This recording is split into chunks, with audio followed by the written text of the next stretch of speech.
Pedro Pascal. What was the first thing you thought when you read the Narcos pilot script? The first thing that occurred to me is that it would not be an easy shoot, actually. I knew that in order to capture the kind of authenticity that I was experiencing as I read the first two scripts, I knew that we would obviously have to be doing it in Colombia, and actually, just the odd circumstance of getting that job was just one that happened very quickly for me.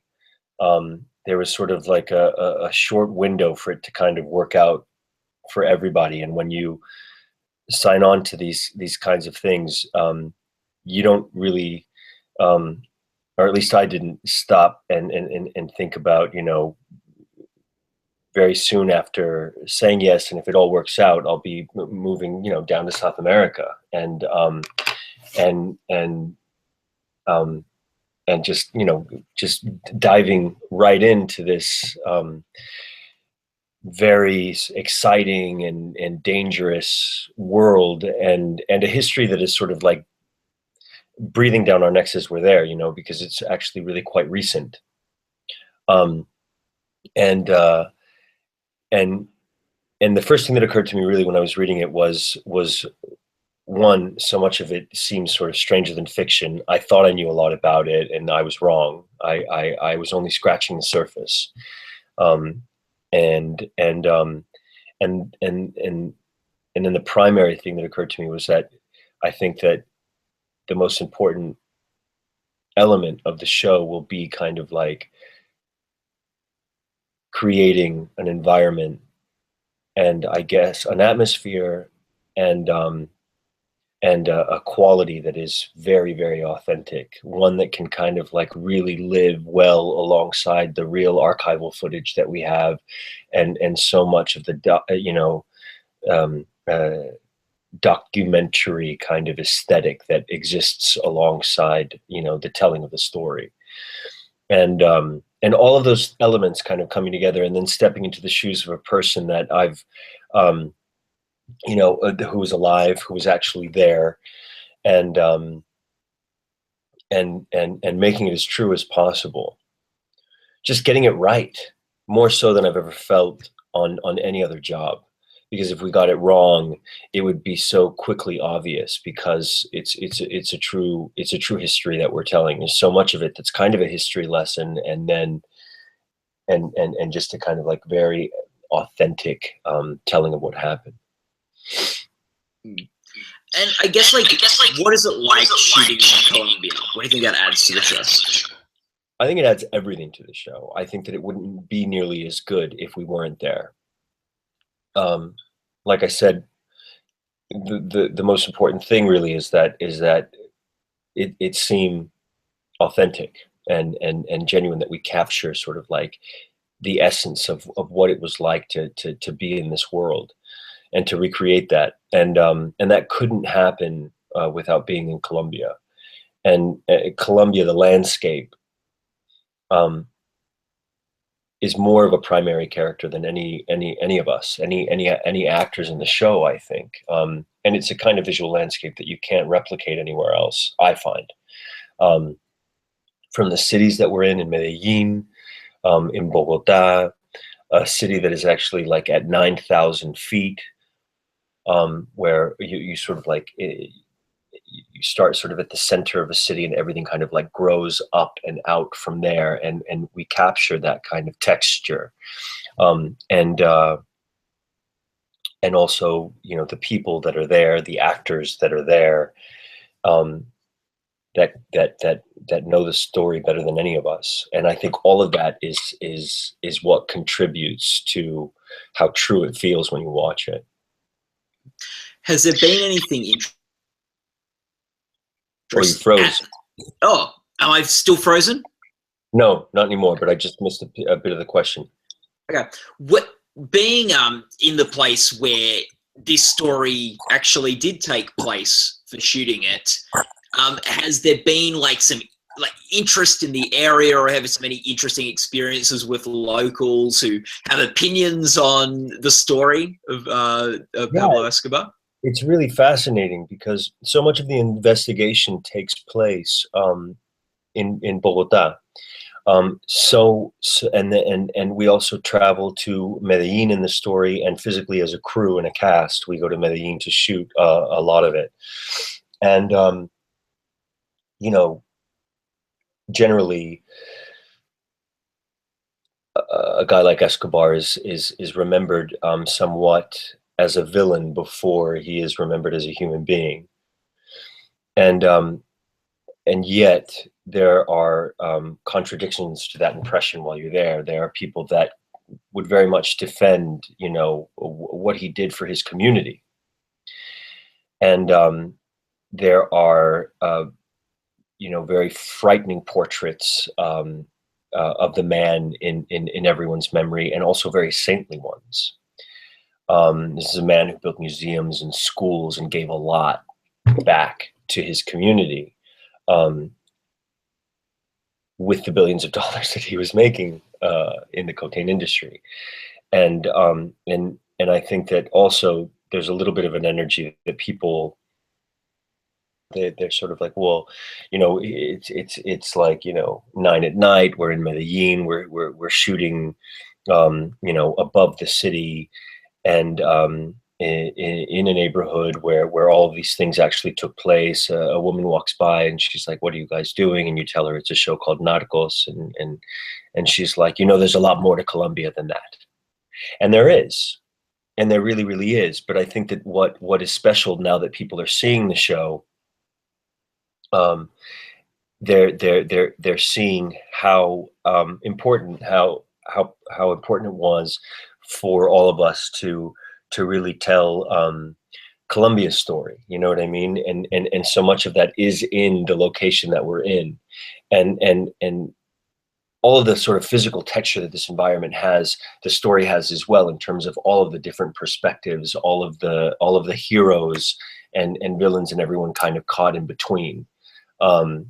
And so I think that because there's such a commitment to authenticity, that it's received sort of differently than your run-of-the-mill sort of like, flashy, drug trafficking, violent, sexualized stories that I think people from there are pretty tired of being associated with.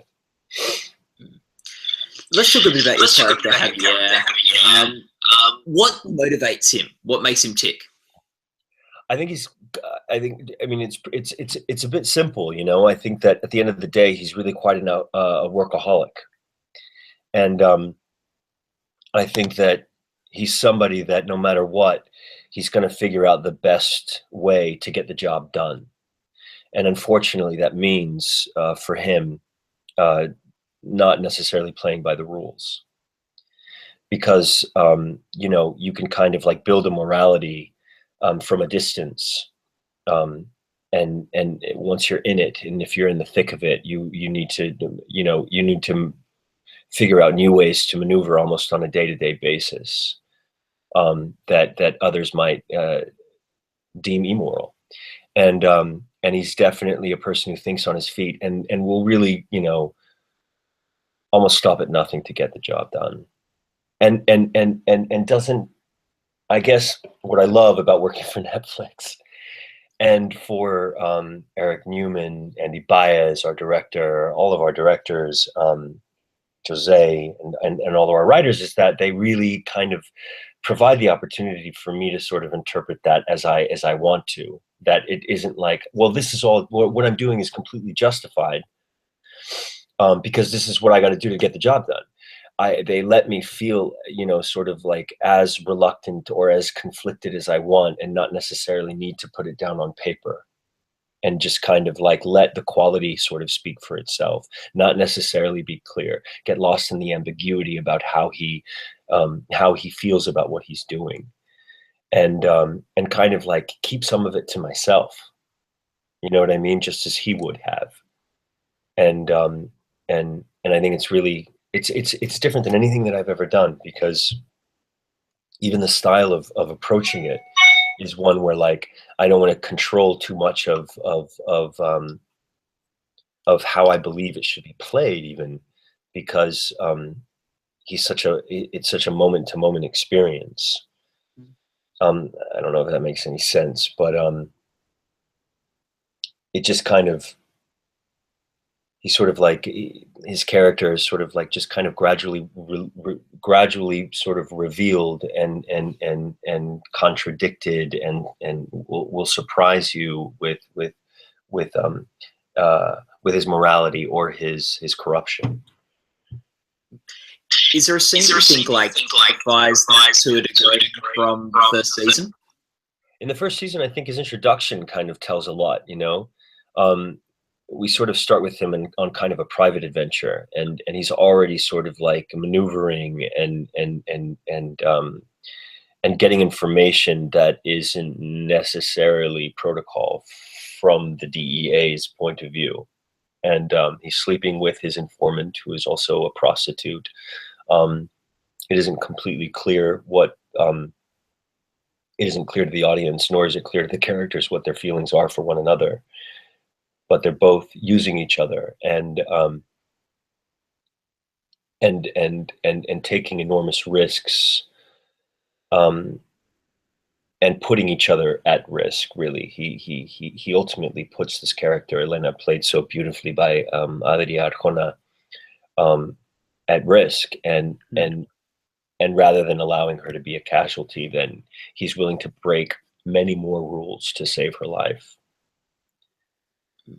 And so that kind of that says a lot about Peña. And he also, I think he's just somebody that's a little bit more comfortable playing things from the shadows. And so, you know, he's not somebody who's looking for attention. He really wants to get the job done, and he knows that it's best to get it done quietly. And it was interesting because sort of like, something that was like, you know, this is a guy who kind of he actually sort of like steps back and kind of like maneuvers and observes. And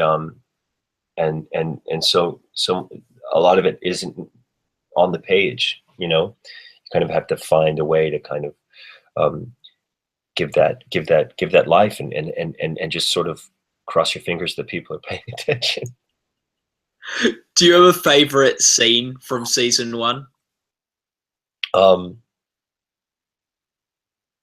Oddly, it was the last scene that we shot in season 1, and Boyd Holbrook and I are out in a field shooting pigeons, and we're surveillancing a prison where Pablo has essentially set up for himself, a kind of like luxury prison that he's living in. And we know that information is because the you know, his business is still going strong, so clearly information is coming out of this prison, and we just don't know how. And we realize that he's gone really old school and like attaching, like, you know, written messages onto pigeons. And I think that it now the characters of Steve Murphy and Javier Peña have been, you know, have spent enough time together, and there's so much of their dynamic that is revealed in the scene. And there was a bit of improv as well, and you see their differences, and you see that Peña is not necessarily a very good shot, especially when it comes to, you know, like flying animals. Was that line? Oh, sorry, Pedro. I was just sort of like moments of levity, you know, that you can sort of find in moments of humor in this sort of like dark world that these characters are existing in. In that scene when he asks you if there's been duck hunting before, and you reply like just under your breath, like I'm not an effing hillbilly. Like, was that improv, that line? It was. Yeah. Yeah, it was one of my prouder moments. I didn't think they'd let me, because it was also a moment that he had walked away. So I also, and you know, it's just sort of like, if they're not saying cut, you kind of keep talking, you know. And so I did, and I honestly, I was surprised that it stayed in. Yeah, that was really nice. I like one of my favorite things in shows is those just little character moments, like rather than the big scene, the big Yeah. shouting, crying, throwing things across the room, just little lines like that. I just love. Yeah, something it's a real kind of like window into a character. It can provide a real window into a character, and those sort of like simple things can go a long way, I find. I love that, and I love being given the opportunity and the stage to achieve it if possible. What do you think that scene said about his relationship with Murphy? I think that, you know, that I think that they're great partners because they're very different from one another, and then very much the same in terms of how they come together to to catch to catch Pablo Escobar. And but Javier Peña is he's Mexican American. The actual Javier Peña was born in Texas and raised in the States from a Mexican American family. He does speak the language. He was in Colombia a while before Murphy showed up, so he's much more integrated into his environment, and he has more access because he speaks the language. I am Chilean American. I was born in Chile, but I grew up in the States, and um, um, I've stayed very connected to my roots. I'm fluent in Spanish, and I could really sort of relate to that because um, that was also a difference between Boyd and I as actors, like having to be in Colombia, and I kind of had that strange advantage in terms of like being able to kind of like, you know, understand what everyone was saying, basically, and and and yet, so there are such there are such large elements that make them separate, and which is what I kind of enjoy the most because ultimately they're very banded together because of how focused they are on getting the job done. What would you say is the one thing that makes them the most different, and the one thing that makes them that they're most similar? Pena has so much mystery surrounding him, and I would say, you know, Murphy is more sort of beautifully transparent. This is a married man, very committed to his wife, with the goal of starting a family. And Pena is somebody who left, you know, the only woman he had a shot at marrying at the altar and never, you know, married again. No long-term relationships, and just one is sort of, you know, it's like the family guy, and Pena is the complete sort of solitary man. Really, really kind of lonely guy, actually, and to the point that he's comfortable, I think, with that anonymity and being able to kind of like disappear into a world, probably to avoid so much of his shit. Yeah. What scene or moment or part of this role has been the most challenging for you as an actor? Um, I would say that it was very, very challenging, you know, to step into the shoes of somebody who was alive and who was actually there. It was very intimidating at the start, even though Javier, you know, Boyd and I traveled to Virginia and met our counterparts, and went, all four of us together, to Quantico and did some training with the DEA and did tactical simulations, you know, tried to avoid humiliation as much as possible in terms of like them having some fun with actors that were visiting. And you know, like drug busts and like assignments, like, you know, where they, you know, they give you the car and they give you the instruction, they show you the house, you pull up into the driveway of this sort of like uh, set, basically like a cul-de-sac and in a suburban neighborhood, and you go and you knock on the door and your instruction is to buy uh, marijuana off of whoever answers the door. And I mean, they threw everything at me to try to get me into the house, this guy, and for some reason I had this instinct: don't go into the house, don't go into the house. And I made up every excuse that I could possibly find. And oddly, I don't think it was savvy sort of investigative work. I think it was really sort of like the practical knowledge. I'm an actor. These are the real dudes, and I bet they want to have fun with us. And if I go into that house, it's really going to be, it's not going to go well for me. And I was right. I ended up winning the assignment. I got the drugs because he had, you know, I bought the drugs off of him and I left. And then they kind of played out the scenario had I gone into the house, which ended with me getting shot in the back of the head. with real blood. And so to sort of like, you know, be somebody who's like, you know, getting out of my like Don John costume, doing Shakespeare in the park, and then meeting somebody who was, you know, chasing Pablo Escobar in Colombia and just retired from the DEA in January of 2014.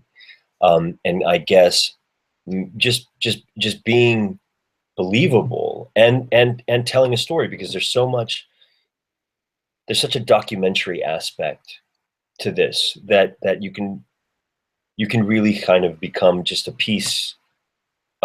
moving piece of a very particular aesthetic. And yet I think we'd be really missing something if they didn't feel like real characters. And that turned out to be a lot harder than I expected it to be, in terms of finding a way to kind of like find a truth to this person, and and try to engage people like into his story, and an unrelenting kind of truthfulness in the playing of it. And it's not a very simple way of, I've not answered it very simply, but I hope that makes sense, because I've never felt more sort of like, oddly, the contradiction of like playing somebody who's alive, that I've met, that I've spent time with, who was there, and playing out real events that actually took place, and then on the other side of it, feeling like you just have a lump of clay, and you're totally mining that on your own terms, and hopefully getting it right.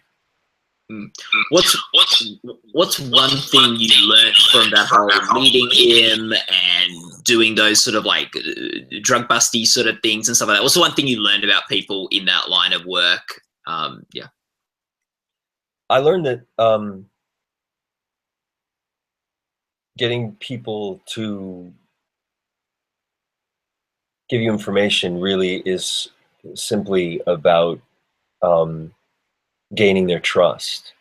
And I've thought about that a lot in terms of, you know, how to get somebody to kind of open up to you, and it's just all the attention is really sort of on them, in terms of making them comfortable, so that they can sort of gradually reveal themselves to you, and you can get the information that you need. And there are obviously so many different ways of doing that. And I think that he's very good. I mean, listen, this guy is so chill, it's crazy. You know, he didn't have anything to prove when we met. He wasn't demanding anything. He was just like, let's hang out. You know what I mean? Have a few beers. And it really took a while to get him to kind of talk about why essentially we were in each other's lives at that point, which was, you know, his experience in Colombia, chasing Escobar. That all came later, after kind of just getting to know each other as dudes, you know? Now, this isn't your first experience, Pablo, with a, this isn't your first experience, Pedro, with a... all the time. Yeah, with a critically acclaimed drama series. You're a big part of season 4 of Game of Thrones.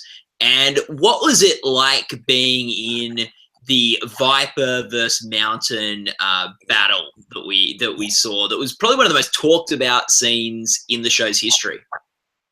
It was one of the craziest things. It was the craziest thing that I had done up to that point.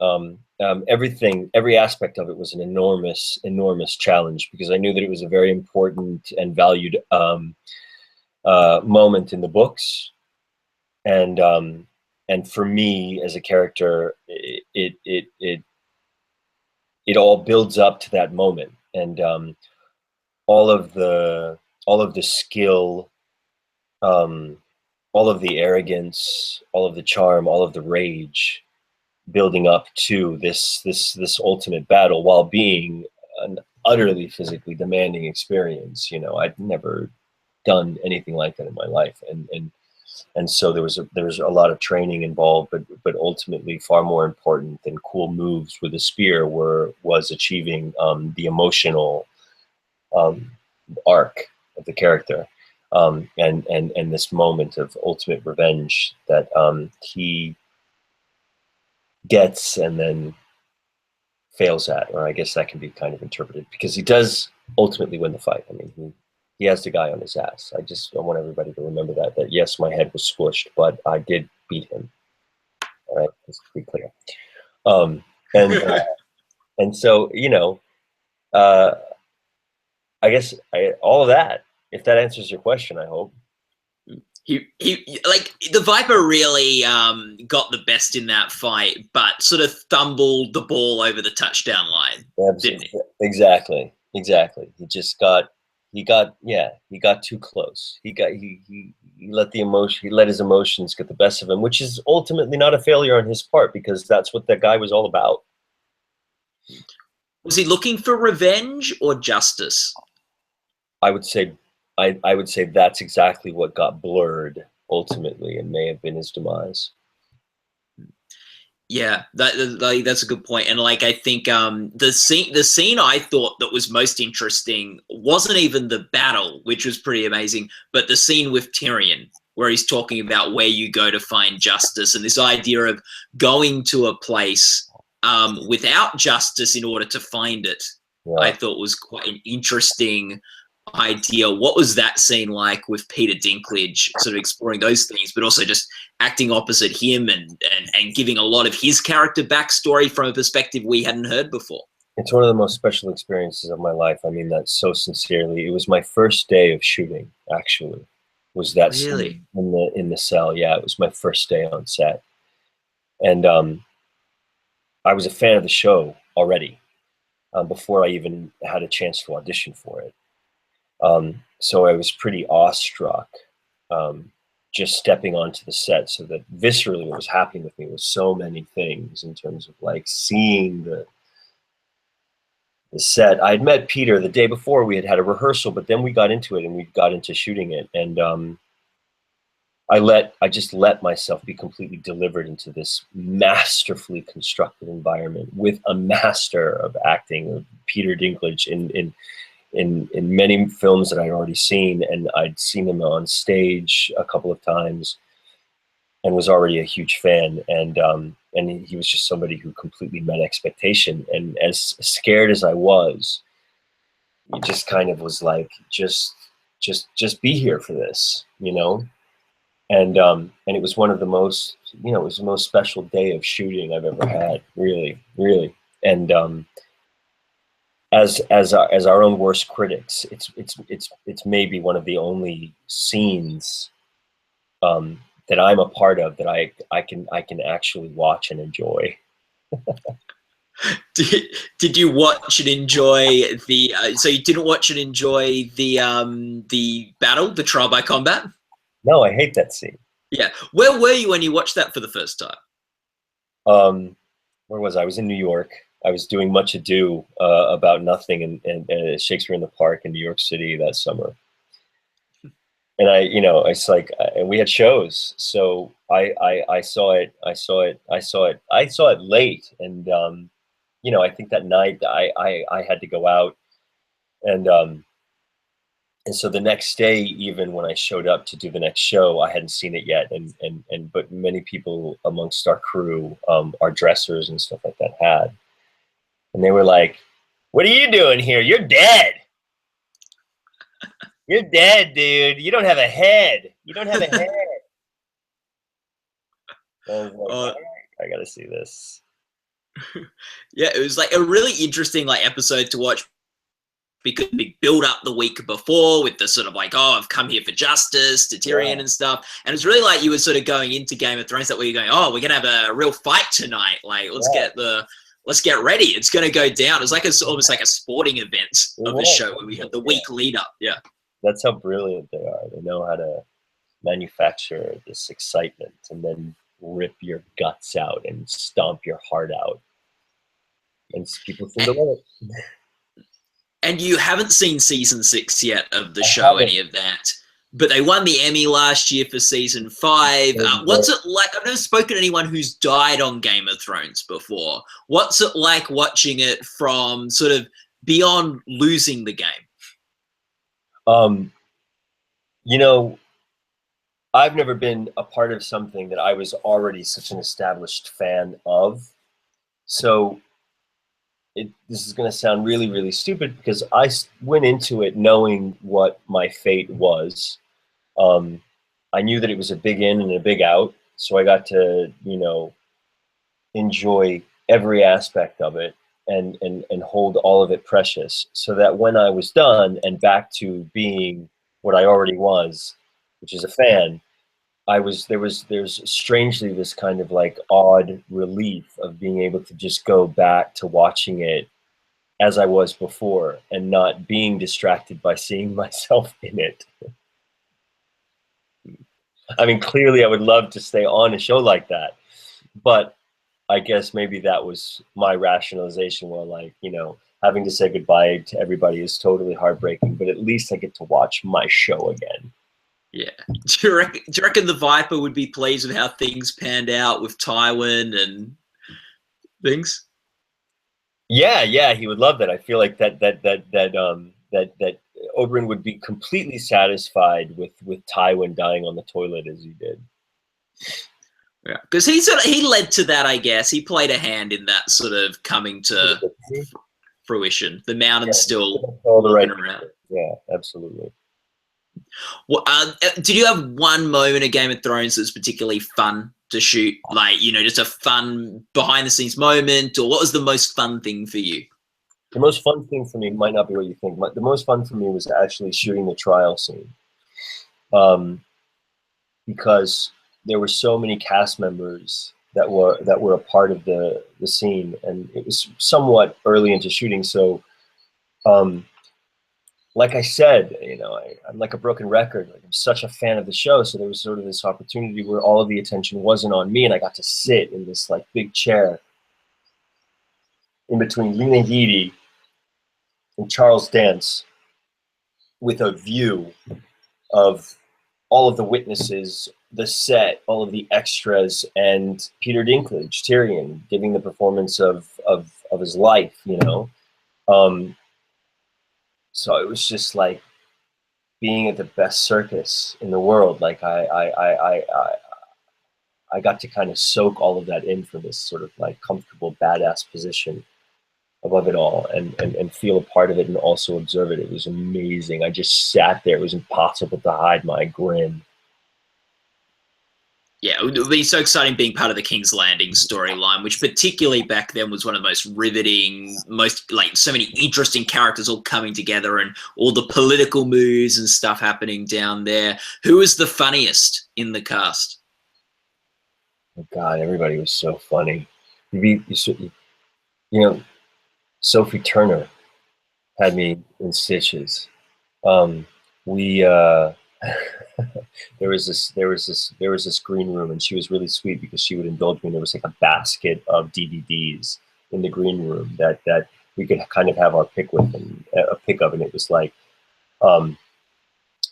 completely random.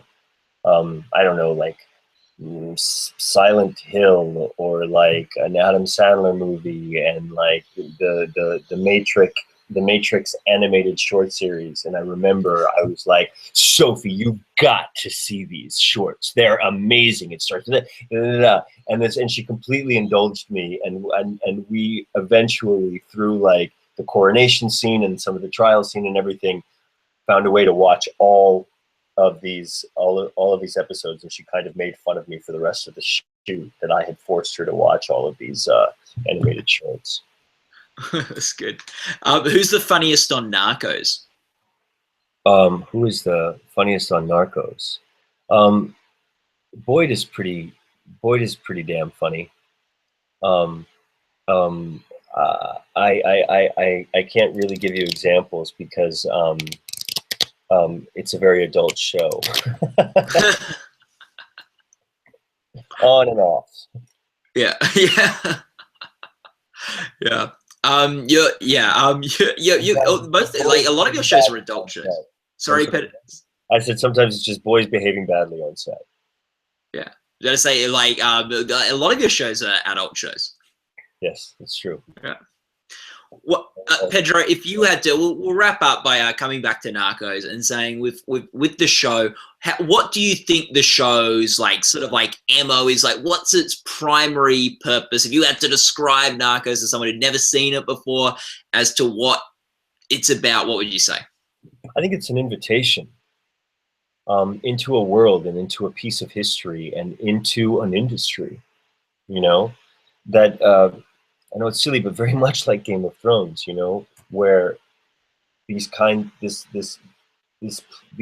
play for power, and the way it sucks in like every element of society and our political system and our criminal system and our ideas of what justice is and our ideas of morality and industry and ambition and survival and all of these things, you know, go into the business of trafficking drugs.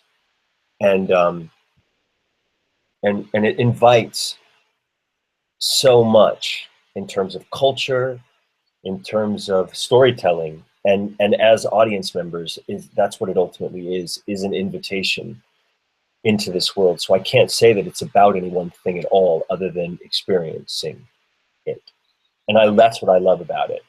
I love because it's sort of like it invents its own terms and you can experience it as you like, you know, because we aren't saying who's good and who's bad. You know what I mean? And I'm being allowed to take that position.